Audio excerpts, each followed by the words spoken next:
Yes, okay, so there's good news and there's bad news. The bad news is, as you can tell, I'm very sick, and my throat is not what it was supposed to be for today. So if you are in the back and you can't hear, please give me a symbol so that I know. I will try to project as best I can. A symbol or a primitive? Yeah, well, there you go, either one. Okay, so I'm Diane Hymas. For those that you don't know me, I have had a 40-year career in the petroleum industry. So wherever Alec, is he gone?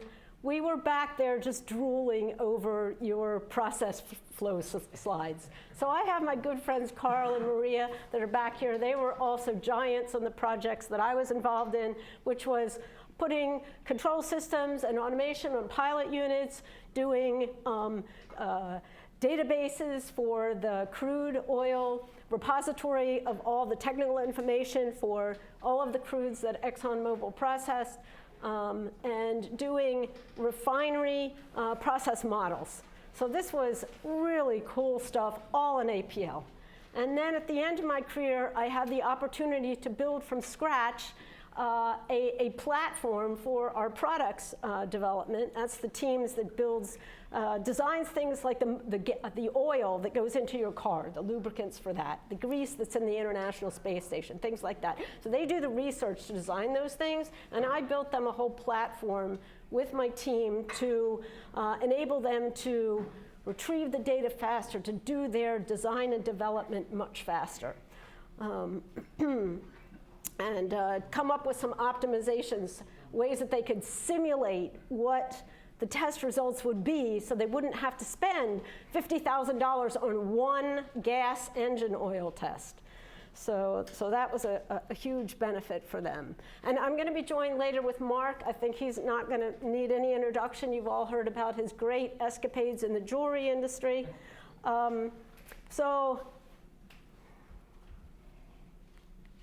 Please? Middle. No? Okay. So I'm just going to put it out there that everybody's mind is probably a little bit like this right now. We are the last talk of the day, so whether this is white fluffy clouds or mashed potatoes, I'm guessing that's what's here. So I'm about to change that, okay? And we're going to do it together, okay? So how we're going to do this is we are all going to go back in time. We are all going to go back in time to the day that you first discovered APL. I am guessing that this was such a pivotal moment in your history that you have incredibly fond memories of this day. And so, what was it that you saw? So it's going to be different for different people. I think that for some, it was power. It was, oh my goodness, these primitives, these operators, I can do a unique in just that one little symbol. You know, there was a wow, aha moment, okay? And then you began to see possibilities. The constructs of the language made you think differently. And so what opened for you there were problems that you couldn't solve before that now you could solve because you had a tool of thought. You had a way to map engineering expressions in a nice mathematical line directly to a line of code. You could do N-way ANOVA. I'll never forget Coco running down the halls of Bucknell University. APL can do N-way ANOVA. Okay, and at the time, I hadn't had a statistics class, so I had no idea what he was talking about. But I knew that he was ecstatic, which brings me to my next point, that as you started to discover more and more about APL, something happened internally. You had joy. You had passion. Your work was something that, dare say it, you loved. You would say, I love APL. Anybody say that? Okay, I love APL. There was an energy that you had, all because of the ability to program in this language. And I'll bet that as your journey continued, you were You were profitable from the intellectual contacts that you had and from just you being at work. Your work had to be rewarding, and so you were rewarded financially. I'm just guessing. Now, am I off base, or am I describing this crowd here? Have I got some of you? Right, left? All right. Okay, so let's go on a little journey. What if more men and women could encounter APL? Okay, and those feelings that we had, that journey of discovery with APL, what if we could replicate that in them?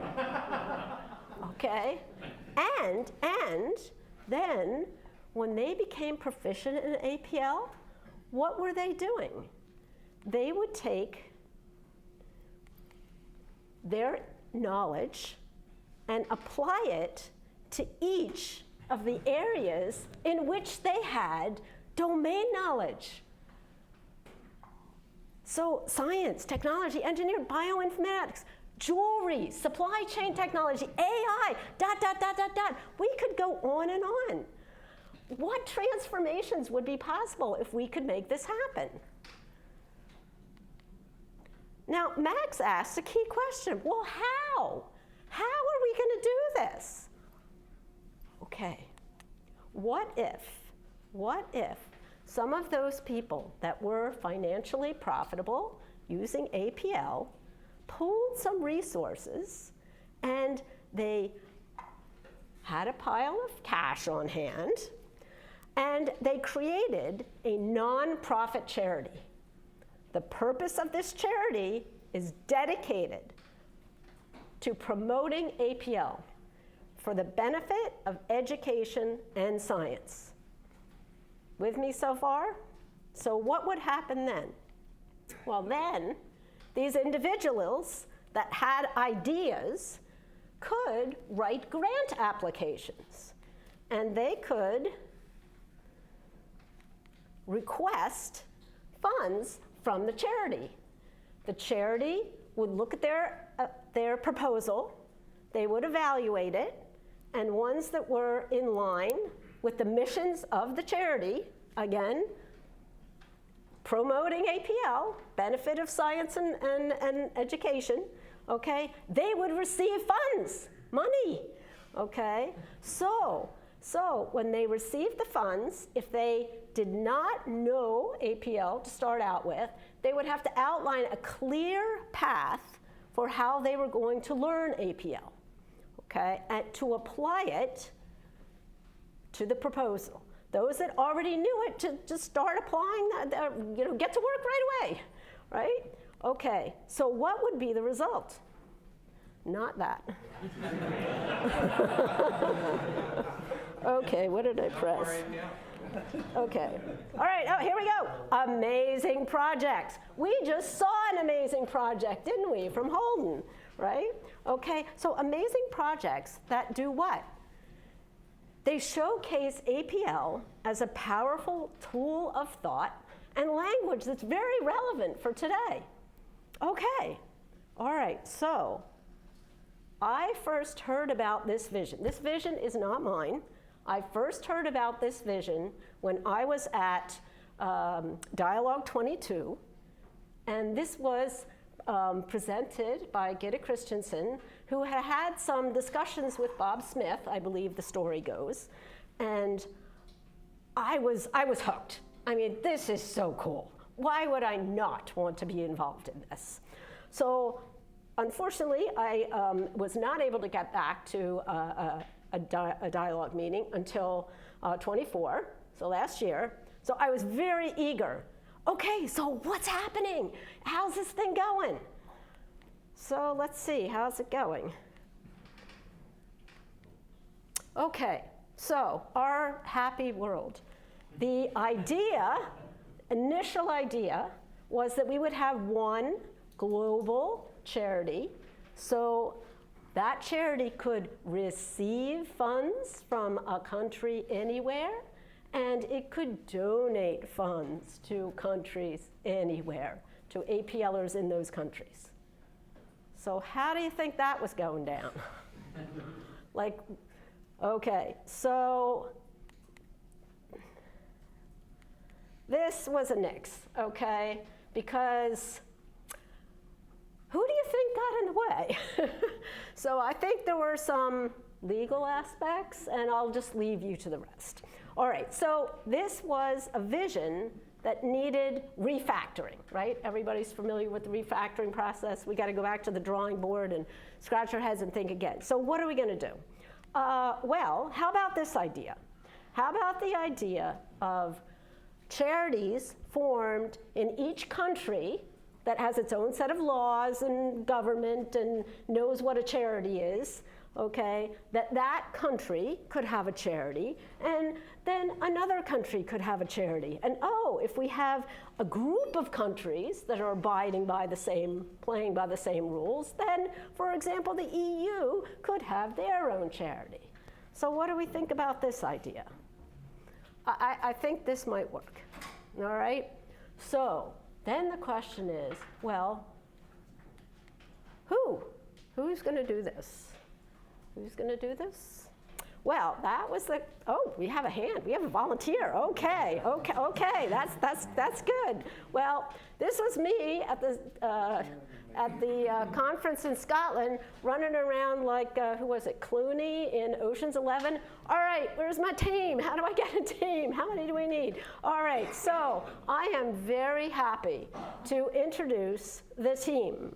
So Bob Smith, unfortunately, could not be here today. Mark Wolfson, you already heard of. Brian Becker is over there in the corner, managing so much, by the way, okay? And Jay Whipple, we would not be here without him. Very, very important. Jay is our treasurer, okay? And so we are the board of directors, the founding board of directors of the APL US.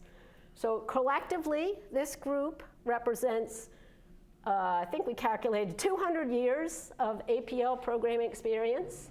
We are passionate about APL. We are passionate about making this vision a reality. And we have been working since October of last year, and mainly in Zoom. So my code name for this group is the Knights of the Zoom Table. Okay? So, all right, so this is our mission. We are a nonprofit dedicated to promoting the global awareness and use of the APL programming language by funding an array of APL-based projects, particularly in fields of science, engineering, mathematics. We aim to showcase the genuine utility of APL as a tool of thought to improve the capabilities of people and computers alike using concise code. How's that sound? Yay, I get a thumbs up? Okay. All right, so where are we? Where are we now? Current status. We're fully incorporated thanks to a lot of work. Sir Bob slayed all the paperwork dragons to get us incorporated, okay? Now, this is breaking news, folks, breaking news. Originally, when we filed, they told us the IRS had an 8-month delay. We were deflated, okay, just deflated. And last week, we got the notification. We are now a tax-exempt status. What does that mean? Any dollar you donate, if you are a U.S. citizen, is tax deductible. We fought for this. This is key, okay? So we have donation pledges, but we not only have pledges, we have funds received, money in the bank. Now, I want to be very, very clear about one thing. It is the intention of this board to have funds in the hands of APLers creating impact. We do not want to have funds sitting in a bank earning interest, okay? We want to give this to people of action, all right? So to that end, okay? We are launching a grant application process. So originally, we didn't think we were going to be able to say full application today because we didn't have the notification that we were fully, tax exempt, okay? But I want to invite each and every one of you that has an idea that you want funded to submit us a proposal. So this is the invitation. You will note that the Google form link is coming soon. I am requesting anyone that would be willing to be a beta tester for my very first go-round of creating a Google form for the application. I would greatly appreciate your assistance if anybody wants to volunteer for that. Just submit this is a test application, et cetera, and I will, if you're willing to do that, contact me and I'm going to send you the link. First round, deadline for the first round, December 31st. Now, what we have pledged, because we want this to be successful, I don't know how many times I could say this, that our intention is that you submit an application, we're going to respond to you within 45 days. Now, what might that response look like? It might mean, oh, we need more information, or this needs a little more clarity, or this is a great idea. We want you to submit it for the full application. Okay, so it could be a number of those responses, but we want to get back to you. Okay, now at this stage, I would normally have Mark come up for a moment, but I want to pause that because I think I want to do this first. And that is, this is an invitation to you, the APL community. We would invite you to become a part of this vision. And your role is for you to decide. There are many roles. So one is idea generator. If you have an idea, oh wow, I have this idea of what APL can do, but I don't have the resources to do it. I don't have the money, I don't have the programming people. Well, come to us with the idea. We'll post the idea and say, hey, does anybody want to do this? Are you an educator, someone willing to help train the next generation of APLers? We could use that too. We could use educational material. Would you be a mentor? We have some great mentors in this very room. So if you're willing to be a mentor to somebody that's just starting out, that's an excellent role. A mentor on one of these projects. Somebody starts this project, sometimes they can be daunting, right? They may want guidance along the way. Okay, and finally, are you willing to be a donor? So I am not a financial advisor, I am not a tax advisor, but I can tell you some advice that I've gotten that, at one point was in the category of I didn't know that I didn't know, and that is if I have an IRA and I turn 70 a half, I can do what's called qualified charitable distributions from my IRA and avoid taxes, okay? I can name charities as a beneficiary to my IRAs so that my kids will not have to deal with them when I pass. So there's just some thoughts. Now, you can totally ignore that. You can just say, oh, I'd like to donate. How do I donate? Please see myself. Please see Jay. Right now, we do not have a click here to donate button on our website. We will work on that. But if you are in the capacity at the moment and inclination to donate, we now have that IRS status that enables you to donate and have it completely tax deductible. Okay, and now what I'd like to do is pause 1 minute for questions on anything that I've just presented, and then I know there's going to be a lot of questions about projects. What's a project? What are ideas? And Mark is going to come up and give us lots of ideas, but I thought I'd give you first ask about this whole concept. So yes. Yeah, it's a very, very strong question. Let's see that we in the it was an idea generated by disruptive idea, and then it is going to be registered to the APL group or to the fund or what, and then if you get the rights to register the rights are going to be for this group, and then the rights if something, let's say that Google, so those guys are inventing something really strong. I want to.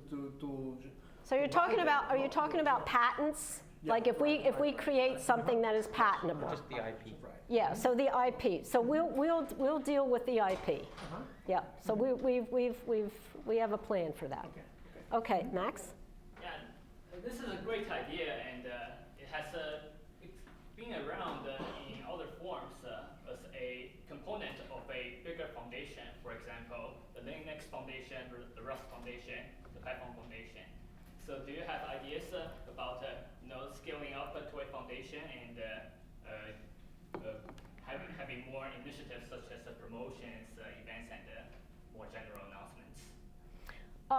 So we are announcing this to this group, okay? And I think with any of the projects, if my experience from work, it's good to start small, okay, and learn your lessons, okay, and then build up, okay? So we in no means are intending to stay small, okay? But we are first learning, okay? It's a good idea if we not overreach our capabilities. Okay. Yeah. So, yeah, but keep if an eye on other foundations, maybe there's something we can adopt. Okay, if you have information that you'd like to give to us, we would greatly appreciate that. Okay. Okay, Holden. I just wonder if it would be smart on the APL Forge submission page for there to be some sort of link, and whether you think this would be a good idea to have some sort of link to the APL Trust for people to know that that also exists as an option for funding projects as well. Yep, that's a very, very good idea as well. And like I said, before we got fully funded, we couldn't do any of that. But wait a minute, I have information. I have stuff in backup. I have the information sources. So this is areas where, yeah, if you're interested in the APL Trust, click on our apltrust.org and register your name so that we know that you're interested, and then we can get back to you. And so this site is not live yet, right? The new Mike Mingard site. Yeah. So this is a coming very soon. I've seen screenshots from it. So coming very soon. And some of these other sites, the Wiki and the LinkedIn, we will need to update these because these still don't show that we have full IRS charity status yet, okay? I also have here in my backup slides the full instructions for what we are looking for when you submit your proposal. The title, project summary, how your project aligns with our mission. These are the types of things that we are going to be requesting. Okay. Yep. Is there a Canadian branch? So that's a very good question, and so. Again. Well, when they become the 51st. Yeah. No, don't. Okay, so. I didn't say it. So there is nothing that precludes a group of Canadians getting together, and we would gladly share our learnings with them of what we needed to go through to get to this stage, okay, and assist them in any way of launching their own APL Trust, okay? But what we have learned is hard enough to do the one in your own country, okay? So trying to combine them is gonna be a no-go. So the money has to be spent in the US as well? So that is the other wrinkle that we will try to de-wrinkleize, okay? So for the first stages, for the first rounds, I like mine better. we want to make sure that we are abiding by every dot and T and I and whatever we need to do so that when any audit crew comes around, we can show them a perfectly squeaky clean, we are abiding by everything. Then as we go through developments and other rounds, we will see where the limits are, okay? But for now, we need to make sure that we're not shut down out of the gates. We have worked way too hard to get to this stage. But I would mention that if you happen to be Canadian, and you have an idea, don't be shy. Come forth with that idea one way or another. Yeah. And you know, we have actually donors who don't care about tax exempt status anyway. So you know, there could be opportunities no matter what. So we want good ideas. We want people excited. We want people passionate. We want people building stuff for the future. So don't let that be an impediment. Yeah, come talk to us, please. Maria. Are you guys ahead of the curve on, like, is there somebody in the UK working on this too? So the people in the UK were working on this. They were the initial spearhead, okay? And that's where they realized that they were going to get into a lot of issues with trying to accept our US money because it wasn't going to be tax deductible. So They have one going already? they have the, I wouldn't say, it's not up and running, okay? We are the first.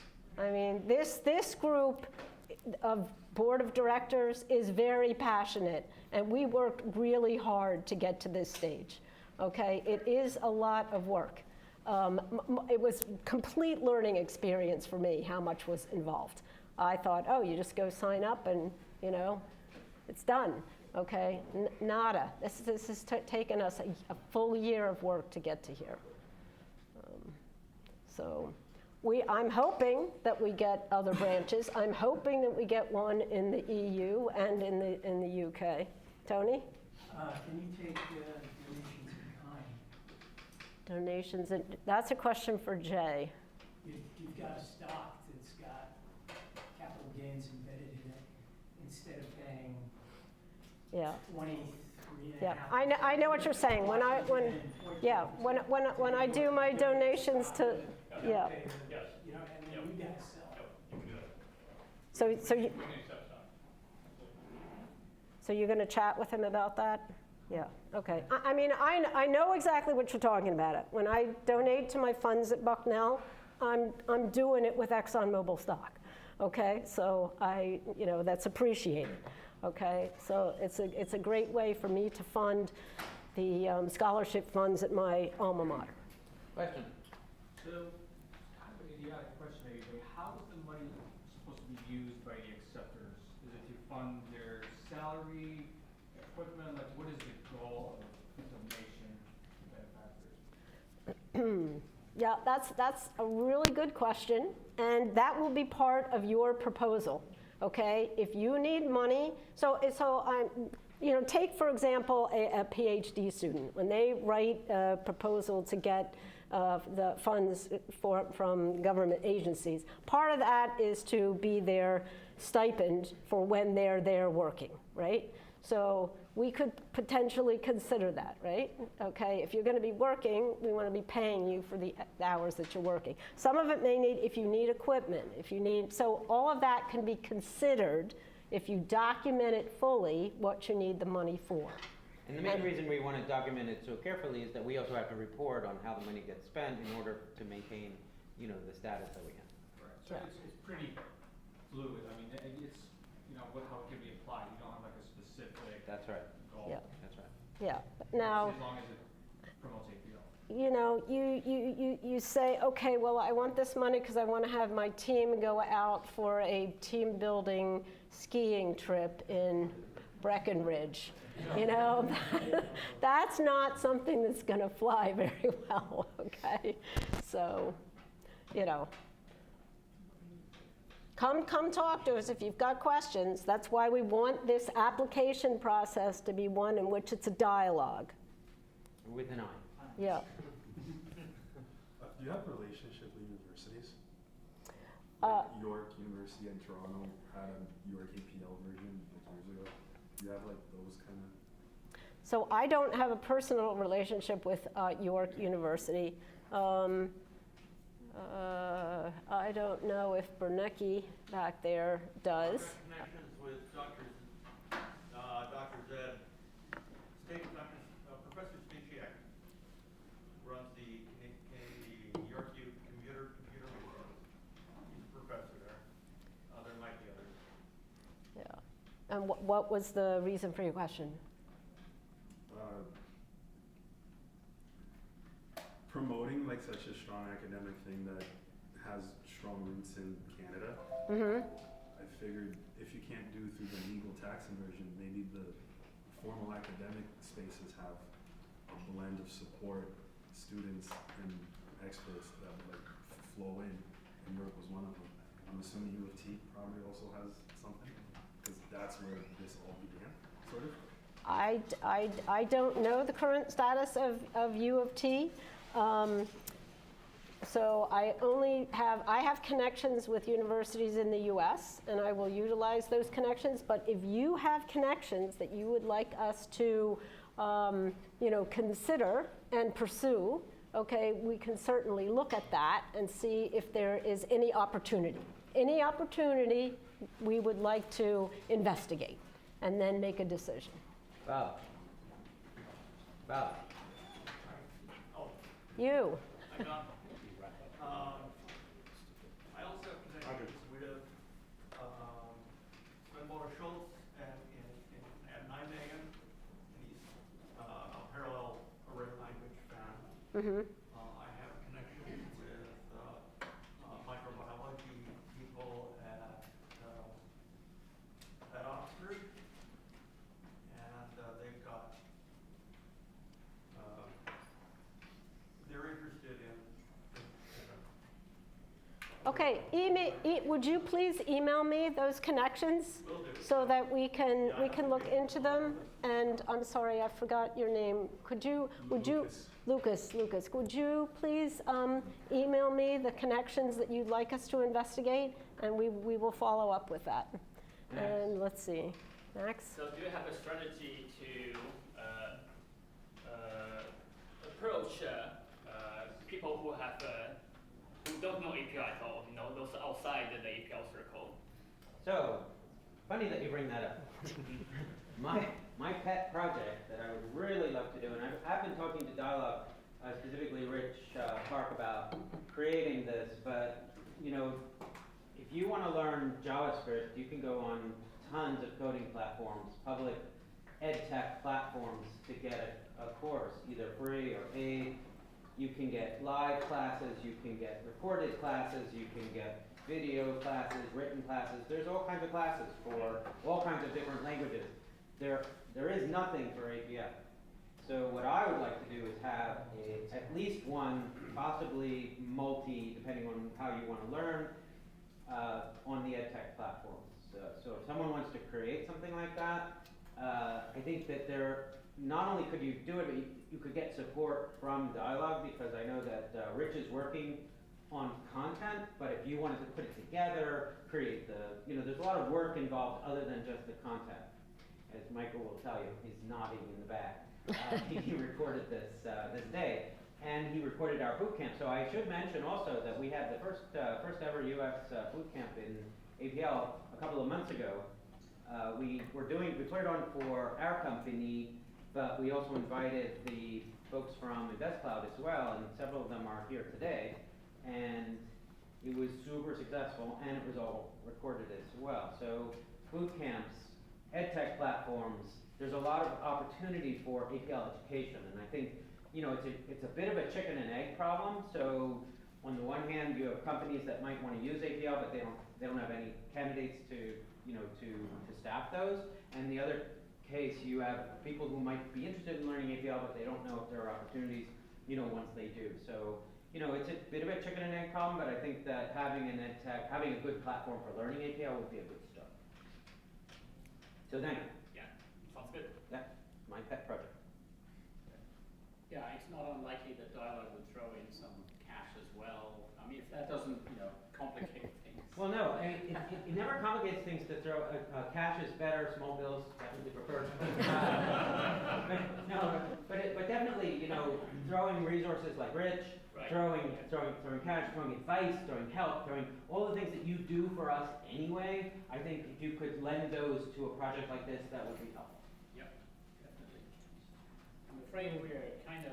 Yeah, we're stretched for time, which is what I was afraid. But No- that we get a round of applause for the board of directors. Yeah, Ray. Ryan. Yeah. You know, what we're trying to do, and what I've been trying to do, is to build an army of the next generation of APLers. You know, we have a bunch of us old guys, but we want to have a bunch of young, excited, you know, young 20-somethings, and that's, you know, that's what we've been trying to create. And then on the other side, create some opportunities for them in terms of jobs. Because Yeah. we can't hire everybody. Okay.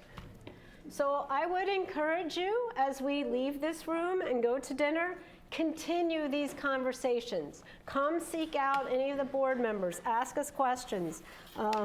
You know, if you've got ideas, whatever you want to share, we are here to empower you. Yes, Okay. great. All right. Thank you.